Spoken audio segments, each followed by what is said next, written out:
Welcome to your 8-week series on yoga for stress and anxiety and depression. It's really great that you took the time to identify that you have the need to feel better, to feel more like yourself, to feel more at home in yourself, which is what we will be working towards in the next 8 weeks. The rise of anxiety in Canada has doubled since 2012. There's a study that found that the proportion of Canadians aged 15 years and older with a generalized anxiety disorder doubled from 2012 to 2022. So from 2.6 to 5.2%. Now keep in mind, this is from a treatment center, Banyan Treatment Center, whoops, I don't have to say that. Yet when I do questionnaires in my class, it's more like 65% of people over the age of 15 and younger, because I have some younger students, are experiencing anxiety. Now, depression shows up the same way in the brain, and there's also prevalence of depression. They really go hand in hand. There's been increases from 4.7% in 2012 to 7.6% in 2022, as well as bipolar disorders, from 1.5 to 2.1%. So again, that's in a 10-year period. So in 10 years, we're having double the amount of anxiety and depression. And the cases continue to increase. Now, maybe that's more because people are disclosing more and we have more numbers to include, because it's a bit more possible to say that you're experiencing general anxiety disorder than it was before. There wasn't quite the stigma that there was. Yet, I think it has a lot more to do than just more people coming up with being honest and saying they have anxiety. There's lots of contributions. Our sleeping habits are worse. There's many factors such as our exposure to social media. And probably there was underreporting in the past. Again, there was a lot of stigma around feeling anxious or depressed. Now, there's also been a rise due to, and this is what some mental health consultants are stating, is they blame the rise on the internet and especially social media, especially for anxiety in teens and 20-somethings. It is thought that the various social media effects on mental health are largely negative. We're comparing lifestyles that are shown in social media and we feel like we're missing out, FOMO, or these are common feelings that cause anxiety. And the way social media, ironically, makes people feel lonely. So not to mention the fact that social media is addictive and it produces the same increase in dopamine that drugs give you. So at this point, it appears anxiety and millennials, for example, are intertwined. There's so many young people feeling anxiety. What is anxiety? It's a common feeling linked with worried thoughts and associated physical changes like an increased heart rate, blood pressure, your palms might sweat, and dilated pupils. And that's just a few of the effects from the increased nervous system. While anxiety is natural, anxiety disorders are more extreme. Anxiety disorders involve intense fears with more severe physical responses that can interfere with a person's daily life. There are many different types of anxiety disorders, including generalized anxiety disorder, specific phobia disorder, social anxiety, and panic disorders. Now, after looking at all this speculation about what's causing anxiety, I would say that it's because we are feeling very malnourished as a society. We're separated from each other. We're living in our silos, our homes, separate from each other. And there's not a lot of deep, intimate, close contact where we're relating.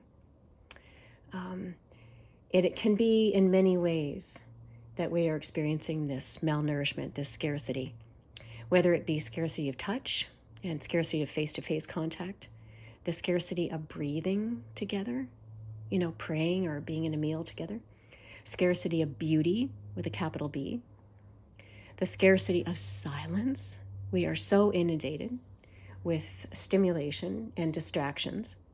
And the scarcity shows up in so many aspects of our lives. For example, we live in an economy that has created scarcity of money. There's scarcity of health. The risk of a woman having breast cancer is 1 in 2 or 1 in 3. And the scarcity of relationship. Again, we're not connecting. We're not sharing resources. We're not out on the fields together, planting seeds together. There's a scarcity of intimacy, of closeness, and feeling connected. And then there's also what I'm going to call an innate scarcity. In the realm that we live in that if we have so many choices that we need to make in one day or 1 hour, and if you choose one, that means you're not choosing another. So our gift of our life is choice. This is the gift of our incarnation, is to choose. And yet often the choice means we have to exclude somebody or another option that might be more attractive. And we choose the more financially secure option because we feel we don't have the option and we can prove it. So we are experiencing scarcity of consciousness. So, for example, if I choose to work rather than stay home and raise my child, that may be a self-directed choice. Yet, that choice is defined by financial requirements. So there is an anxiety, a lack of being in our choice, embodied in our choice. We're in it. It's right from our heart. It's what we want to do. So they're not really our choices. They're defined by economic requirements and status, our society, and other aspects that we cannot control. So really, we're not making our own choice. So the scarcity, this pressure to make the right choices that may not represent our choice, causes scarcity. It might not be what we want to do. I don't think we even realize how we are not fortified. It's so normal. Everyone is caught up in the feeling of pressure, of lack, of scarcity. For example, the most common complaint I hear amongst my female clients, and I have about 95%, not 90% now of female clients in yoga classes and privates. The most common complaint is, I am so tired. Including I'm not sleeping well, or I have no energy, or I'm just depleted. So let's look further. Why are we so anxious and depressed?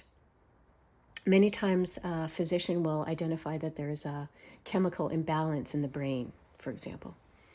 But maybe looking at a specific part of ourselves, the brain, or how, and that's the rain, by the way, you might hear it, or the chemicals in the brain being out of balance, is if we look at that, it is only ever going to give a partial answer. Maybe we should be looking at how we live and how our minds can't work naturally in the lives we lead. Our brains, our human brains, in terms of cognition and emotion and consciousness, are still the same as they were at the time of the Beatles or Mahatma Gandhi or Cleopatra or the Stone Age. Our brains are not evolving with the pace of change. Prima humans never had to face emails or pop-up ads or invisible radar monitoring our speed on the streets when we drive, or breaking news or self-serve checkouts at Loblaws.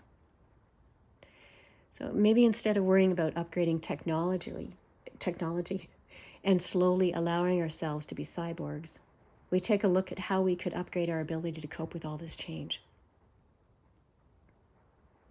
So the course will help you to identify how you're feeling, like as you're feeling anxiety or depression and you feel the escalation or you feel yourself going down the rabbit hole, and be able to identify that moment and pause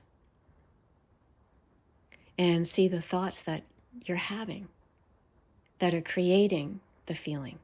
This is what the course will reveal. That's the first step in the course.